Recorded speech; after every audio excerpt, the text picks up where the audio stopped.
ትዕግስት ለምንድን ነው መድኃኒቱን የጠፋሽው?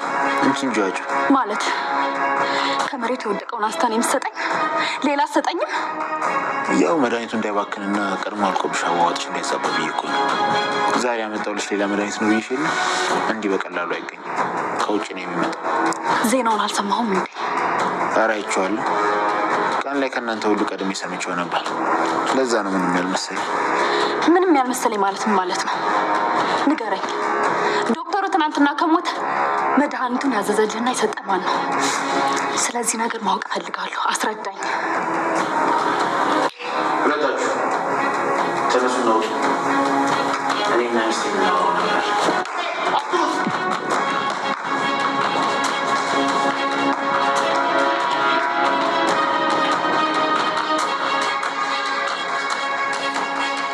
በይ።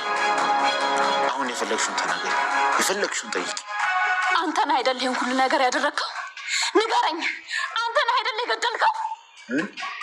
ምን እያልሽ ነው? ታውቁሻል፣ ግን በጣም እየተዳፈርሽ ነው ያለሽ። ሰው በመንገድ ከገባ ምን ያህል እርቀት እንደምትሄድ አውቃለሁ። ለዛው ነው። ንገረኝ። አንተ አውሬ፣ አንተ ነው የገደልከው አይደል? ንገረኝ። ኤፍራታ፣ አፍሽን ዝጊ። እኔ ምንም የማውቀው ነገር የለም። ኧረ እባክህ፣ እኔ እኮ ኤፍራታ ነኝ። የምታታልለኝና የምታሳምነኝ ይመስልሃል? አሁን እና ምን ልታረጊ ነው? አንተ ሴጣን አነጋለሁ። ኤፍራታ ዶክተሩን ያፌት እንደገደለ አወቀች። እጅግ በጣም ተናደደች። ያፌት ምንም እንዳላደረገ እኔ ምንም አላደረግኩም እያል እየካዳት ነው።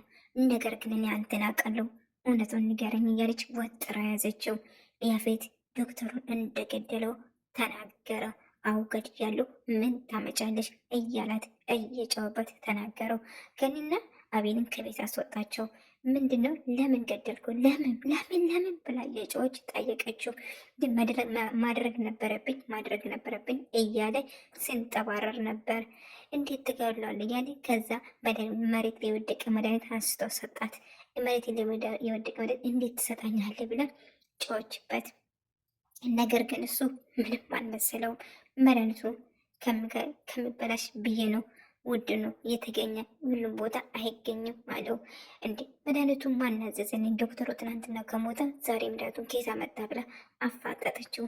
ልጇም አልወረደም ማለት ነው፣ መድኃኒቱም አልዋጣችውም። ግን እንዴት እንደዚህ ታደርገዋለህ እያለች እየጮችበት በጣም የተናደድ በንዴት ስትናገረው ነበር። ነገር ግን እሱ ምንም አልመሰለም።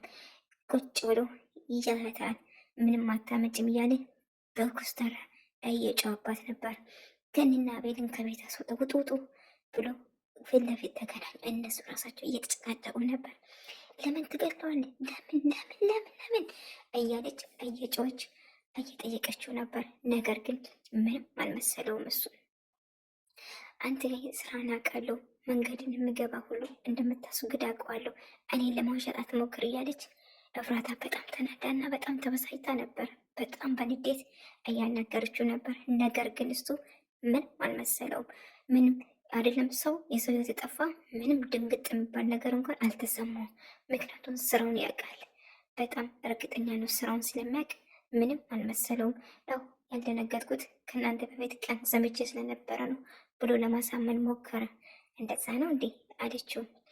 በጣም ተናዳለች። ኤፍራታ በጣም እየለቀሰች እና በጣም እየጮች ነበር። እንደገና ደግሞ ታማለች። አንገቷን በጣም ታማለች። ሆኖም ግን በጣም እያለቀሰች ነበር። ዶክተሩን በጣም ያሳዝናል።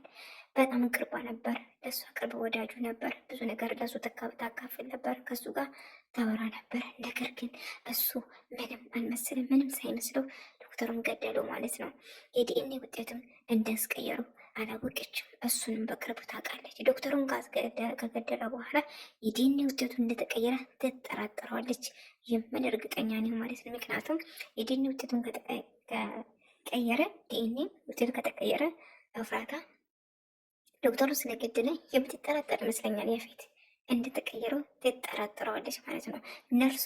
ነርሷ ፖሊስ በቁጥጥር ስር ያውላታል። ምክንያቱም ካፌት ጋር ተመሳጥራ የዲኤንኤ ውጤቱን ያስቀየረችው ነርሷ ነች ማለት ነው፣ ከዶክተሯ ጋር የምትሰራው። ስለዚህ ኤፍራታ ይህን ጉድ ሁሉ ትደርስበታለች። የልጇን እርግዝና ያፌት እንዳወቀም የምትጠራጠር ይመስለኛል። ምክንያቱም እሱም እርጉዝ እንደሆነች አልተናገረም። በሆዱ ይዞ ልጇን ለመግደል ሞክሮ አድርጓል። ነገር ግን ምንም እንዳልተፈጠረ ዝም ብሏል። መድኃኒቱን ግን አልዋጠችም። ቀጣይ ምን ይሆን? ድጋሚ መድኃኒቱን ይዞ ይመጣል። ድጋሚ መድኃኒቱን ይሰጣታል። ኤፍራታ ምን ያደርጋል? ያፌት ድጋሚ ከሀገር ለመውጣት አስቦ ነበር። መቼ ነው ከሀገር የሚወጣው? ይህ ልጁ ምንም ነገር ሳያደርግ ከሀገር በወጣ የዶክተር ግድያ ወንጀል የፈጸመው ያፌት በቁጥጥር ስር ውሏል ወይንስ አይውልም? ይህን ምርመራ ዶክተርን እንደገደለ እሱ ለማሳየት ኤፍራታ ትጥረዋለች። ነገር ግን ምንም መረጃ የላትም። ምክንያቱም ጨለማ እንደምን አድርጎ ነው የገደለው። ምንም ነገር አያስቀርም። ወንጀል ከፈጸመ በኋላ ወንጀሎቹን ካደረገ በኋላ ሸፋፍኑ እንትን አጸደው ብዙ ነገር አደረገ እንዳይታወቅበት። በጨለማ ነበረ ወንጀሉን የፈጸመ። ኤፍራታ ግን ተናደደች።